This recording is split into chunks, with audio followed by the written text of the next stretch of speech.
7 নম্বর একটি হাদিস আপনাদেরকে শোনাই। আবু রাদিয়াল্লাহু তাআলা বলতে নবী করিম সাল্লাল্লাহু আলাইহি সাল্লাম বলেন, আল্লাহ রাব্বুল আলামিন থেকে বর্ণনা করছেন তিনি, মানে হাদিসে কুদসি। আল্লাহ বলছেন, আযনাবা আবদুন যামবান। অনেক মানুষ আজকাল মনে করে যে আমি একটা গুনাহ থেকে তওবা করলাম আর ইস্তেগফার করলাম, আবার গুনাহটা করে দিলাম, তো আমাকে মনে হয় জীবন আল্লাহ মাফ করবেন না। এটা ভুল ধারণা। তারপরে আজকাল অনেক মুফতিরা এরকম ফতোয়া দেয়, যে ভুল ফতোয়া, যে যদি কেউ যদি একটা গুনাহ থেকে তওবা করে নিয়ে আবার গুনাহ করে তো জীবনে মাফ হবে না, সে আল্লাহর সাথে নাকি খেলতামাশা করলো।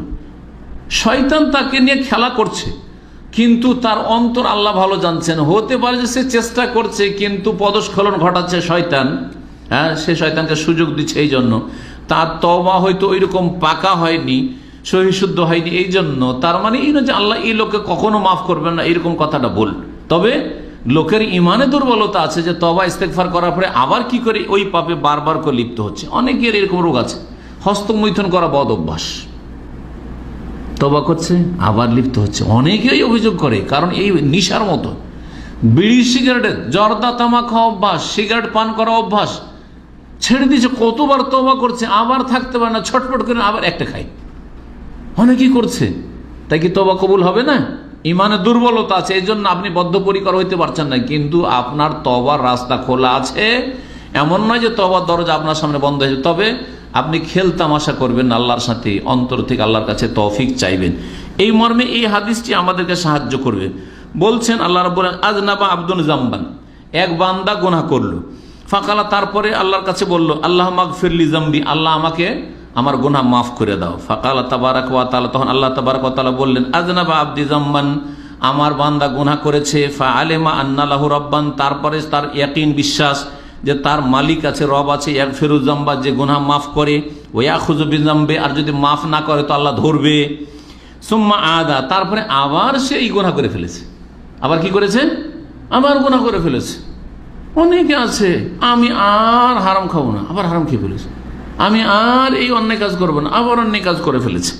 বিশেষ করে আজকাল যে এই ব্লু ফিল্মের ক্ষেত্রে, পর্নোগ্রাফির ক্ষেত্রে, এটা আরেক নিশা। অনেক তওবা করছে, আমি আর জীবনে এরকম কাজ করবো, আবার খুলে দিচ্ছে।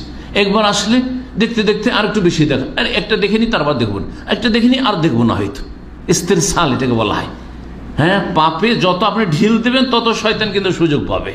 সুতরাং সাবধান, এখানে আপনি সাবধান হন যাতে করে সামনে তওবার দরজা বন্ধ হয়ে না হয়ে যায়। সুতরাং আপনি নিজেকে শক্ত করেন, যে কোনো পাপ থেকে মুক্ত হয়ে শক্ত হইতে হবে।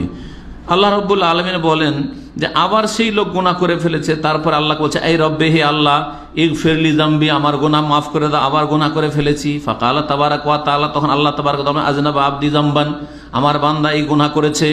আর গুনাহ করার পরে সে জানতে পেরেছে যে আন্না লাহু রাব্বান ইয়াগফিরু যুনুবা, বা তার মালিক আছে, রব আছে, যে ইয়াগফিরু যামবা, গুনাহ মাফ করতে পারে, ওয়া ইয়াখুযু বিযামবি, এবং গুনাহতে আল্লাহ ধরতেও পারে।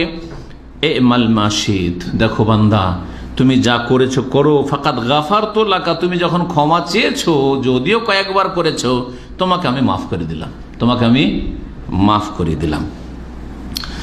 তৃতীয়বার অথবা চতুর্থবার বলেছেন আল্লাহ রাব্বুল আলামিন, এ মাল মাশিদ, বারবার করে গুনাহ করছে, তৃতীয় চতুর্থবার যাই করো, তুমি যখন তওবা করছো এবং তোমার অন্তরে ভয় হচ্ছে যে আল্লাহ ধরে নেবেন আমাকে, তখন তোমাকে আমি মাফ করে দিলাম, যদি তুমি তওবা করো। কিন্তু আপনার বারবার কি তওবা নসিব হবে, এটা একটা দেখার বিষয়।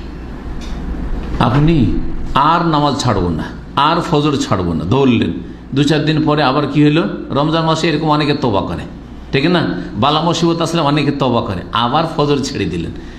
2-3 বার এরকম আল্লাহ চান্স দিলেন, আবার ধরছেন, আবার ছাড়ছেন, আবার ধরছেন, আবার ছাড়ছেন। আল্লাহ বলছেন, ঠিক আছে তোকে ছাড় দিচ্ছি, তওবা করছেন হয়তো। শেষখানে যখন ফজর নামাজ ছেড়ে দিলেন, তখন মতটা চলে আসলো, নসিবটা খারাপ হলো কি হলো না? সুতরাং আপনি কখন এটা ভাববেন না যে এই হাদিসে যেহেতু বলা হয়েছে আল্লাহ বহুবার মাফ করতে পারেন, সুতরাং বারবার তওবা করবো আর ছাড়বো, তওবা করবো আর পাপ করবো, তওবা করবো আর পাপ করবো না। খবরদার, কাজ করবেন না, একজন জ্ঞানী মানুষ।